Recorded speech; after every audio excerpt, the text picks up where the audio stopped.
ఒరే ఆంజనేయులు, తెగ ఆయాస పడిపోకు చాలు, మనం ఈదుతున్నాం ఒక చెంచాడు భవసాగరాలు. ఏంటి, ఇంట్రో కూడా లేకుండా మొదలెట్టేసింది అనుకుంటున్నారా? Okay okay, Mounamelanoyi. ఇక్కడి ప్రతి కథ మీ మనసుకు దగ్గరయ్యే ఒక ప్రయాణం. ఈ పాటికి మీకు అర్థమయ్యే ఉండాలి ఇవాల్టి మన ప్రయాణం అమృతంతో అని. తెలుగు వాళ్ళ మనసులో ఒక స్పెషల్ ప్లేస్ని సంపాదించుకొని ఎప్పటికీ గుర్తుండిపోయే సీరియల్ ఇది.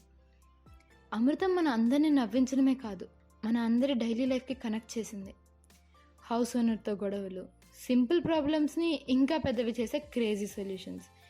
ఏదో ఒక సోది సీరియల్ లాగా ల్యాక్తో కాకుండా ప్రతి ఎపిసోడ్లో ఒక ఫ్రెష్ కాన్సెప్ట్తో, సూపర్ టైమింగ్తో మనల్ని అలరించేది. ఇకపోతే ఆ సీరియల్లో మనం మర్చిపోలేని కొన్ని పాత్రలు. అమృతరావు పాపం ఏదో అనుకొని బిజినెస్ స్టార్ట్ చేస్తే ఆ బిజినెస్లో కన్నా అప్పాజీకి పెనాల్టీలు కట్టడంలోనే ఎక్కువ బిజీ అయిపోయాడు. అదేంటో అమృతంకి ప్రాఫిట్తో పాటు తప్పకుండా కష్టాలు కూడా ఫాలో అయ్యేవి. కాదు కష్టాల్ని కొని తెచ్చుకునేవాడు. ఇకపోతే అమృతరావు బిజినెస్ పార్ట్నర్ అయిన అంజీ. అమృతంతో కలిసి బిజినెస్లో దిగిన అంజీ బ్రెయిన్ ఉన్నప్పటికీ వాడి యూజ్ చేసుకోలేక మళ్ళీ మోసపోయేవాడు. ఇక ఆయన చేతి దోశ గురించి అయితే చెప్పాల్సిన అవసరమే లేదు, అంతా బాగుంటుంది. కానీ ఆయన అరే అమృతం అని పిలిస్తేనే నవ్వొచ్చేసేది. ఇంకా మన సీరియల్కే రియల్ విలన్ అప్పాజీ. ఫుడ్ బిల్స్తో కస్టమర్స్ని కన్ఫ్యూజ్ చేయడంతో బిజినెస్ నడిపించే అమృతం అంజీ కన్నా ఎక్కువ ప్రాఫిట్స్ అప్పాజీకే వస్తాయి. ప్రతిరోజు వచ్చి అరే సర్వం ఒక పెసరట్టు అని అరవందే మన అమృత విలాస్కి బోని అయ్యేదే కాదు. ఇంతకీ సర్వం గురించి చెప్పలేదు కదూ. పాపం మన అంజీకి అమృతంకి ఎప్పుడో ఒకసారి ఏదైనా కలిసి వస్తుంది అనుకునేలోపు మన సర్వం సార్వాడా అంటూ వచ్చి తన సొంత బ్రెయిన్ వాడి దాన్ని అంతా తారుమారు చేసేవాడు. కానీ ఏ మాటకా మాట అమృత విలాస్కి హోల్ అండ్ సోల్ సర్వర్ తానొక్కడే. ఇలా క్యారెక్టర్స్లోనే కాదు, కొన్ని ఎపిసోడ్స్ కూడా మన మనసులో సెటిల్ అయిపోయాయి. అంటే ఉన్న 313 ఎపిసోడ్స్ మనసులో సెటిల్ అయిపోయాయి అనుకోండి.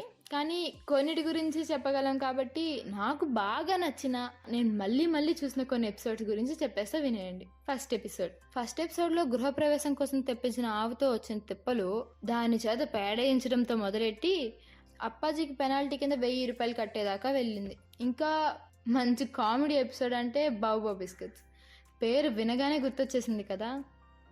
పాపం ఆ స్టాక్స్ని బ్యాలెన్స్ చేయించడానికి మన అమృతరావు వాడిన తెలివికి హ్యాట్స్ ఆఫ్ అబ్బా. ఒక్క బిస్కెట్ ప్యాకెట్ ఎక్కువ వచ్చిందని ఆ కంపెనీ ఓనర్ చేత కుక్క బిస్కెట్లు తినిపించాడు. ఇకపోతే ది బెస్ట్ ఎపిసోడ్ అమృత కలాస్, మన అమృత విలాస్ ప్రతిష్ఠించిన రోజు. ఆ రోజు మొదలు అమృతరావు కామెడీకి, అంజీ వేసే దోశలకి కొరవే లేదు. అమృతరావు ఇల్లు అమృత విలాస్ అయింది. సేల్స్ మేనేజర్ అయిన అమృతరావు హోటల్ ఓనర్ అయ్యాడు. ఏ పని లేని అంజీ ది బెస్ట్ కుక్ అయ్యాడు. ఎక్కడో తమిళనాడు నుంచి వచ్చిన సర్వేశ్వరరావు సర్వం అయ్యాడు. అదే సర్వర్ సుందరం. పాపం అమృతరావు ఎందుకో ఊరికి వెళ్తే అమృత విలాస్ ఫ్యామిలీ రెస్టారెంట్ని కాస్త అమృత విలాస్ సర్వర్ ఫ్యామిలీ రూమ్స్ చేసేసారు కొంతమంది. కానీ వాళ్ళందరినీ రీప్లేస్ చేస్తూ వచ్చాడు మా సర్వం. ఇక అలా మొదలైన మా అమృతం అంజీ సర్వంల కాంబో 250 ఎపిసోడ్లకి పైగా సాగింది. ఇంకా ఇది చెప్పుకోకపోతే ఎలా చెప్పండి మన అమృతంకి వచ్చే పిచ్చి కళల గురించి. ఒకరోజు డబ్బాలోంచి పిల్లలు వచ్చేస్తారు, ఇంకో రోజు అంజీ అప్పాజీగా మారిపోతారు, ఇంకో రోజు మమ్మీ ఏకంగా వచ్చి అమృతం పక్కన పడుకుంటుంది. ఇలా కష్టాలు వస్తే చాలదు అన్నట్లు కొన్ని ప్రాబ్లమ్స్ని కొని తెచ్చుకుంటాడు మన అమృతరావు. కానీ కొన్నిట్లో ఆసన అత్యాసన పడి డబ్బు కోసం వేసే పథకాలు పైకి తంతే, కొన్నిట్లో దేవుడే వెనక నుంచి తనినట్టు అయ్యేది వీళ్ళ పరిస్థితి. అదే అండి ఆ అమృత గంగ పుష్కర్ ఘాట్ ఎపిసోడ్లో వర్షం రూపంలో, వినాయక చవితి వేళ చందమామ రూపంలో దురదృష్టం వెంటే ఉండేది. ఇక ఇలా చెప్పుకుంటూ పోతే 313 ఎపిసోడ్ల గురించి మాట్లాడాలి. కానీ ఒక్క ఎపిసోడ్ గురించి మాట్లాడకపోతే మన ఈ అమృతం ప్రయాణం సరిగ్గా ముగించినట్టే కాదు. అదే అండి టాటా బై బై వీడ్కోలు ఫైనల్ ఎపిసోడ్. అన్ని రోజులు నవ్వించిన అమృతరావు అంజీ సర్వం మనల్ని ఏడిపించిన రోజు అది. నవ్వుకున్న కొన్ని గంటలు నిమిషాల్లో మాయమైపోతున్నాయి అని తెలిసిన రోజు అది. నవ్వుతూనే ఉన్న మనకి నవ్వుని ఆపేస్తూ వచ్చిన రోజు అది.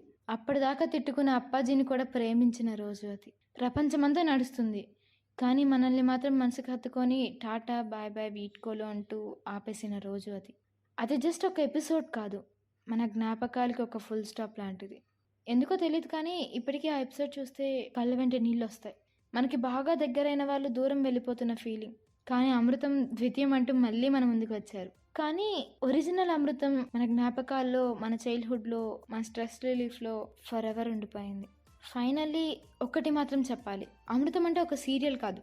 చిన్నప్పటి జ్ఞాపకాల్లో ఒక భాగం. ఇప్పటి స్ట్రెస్ రిలీఫ్‌కి ఒక టాబ్లెట్. ఇంకా మిడ్‌నైట్ లాఫ్టర్‌కి డబుల్ డోస్. ఎన్నిసార్లు చూసినా బోర్ కొట్టదు. సీరియల్‌కి బ్రేక్ ఉండొచ్చు కానీ అమృతం మనకిచ్చిన ఆనందానికి మాత్రం బ్రేకే లేదు. ఇక అంతే.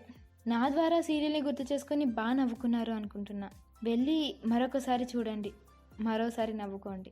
అండ్ అమృతంలో మీ ఫేవరెట్ ఎపిసోడ్ ఏంటో మాతో షేర్ చేసుకోండి. ఇంకా అలా అమృతం చూడడానికి యూట్యూబ్‌లోకి వెళ్తే గనక మన మౌనమేలనోయిని సబ్స్క్రైబ్ చేయండి. మీ సపోర్ట్ వల్లనే ఇంత మంచి కంటెంట్ చేయగలుగుతున్నా. Thanks for that guys. And అంతే, వింటూనే ఉండండి మౌనమేలనోయి. ఇక్కడి ప్రతి కథ మీ మనసుకు దగ్గరయ్యే ఒక ప్రయాణం. వచ్చే బుధవారం కొత్త ప్రయాణంతో మళ్ళీ కలుద్దాం. నేను మీ అమూల్య చోడిశెట్టి సైనింగ్ ఆఫ్.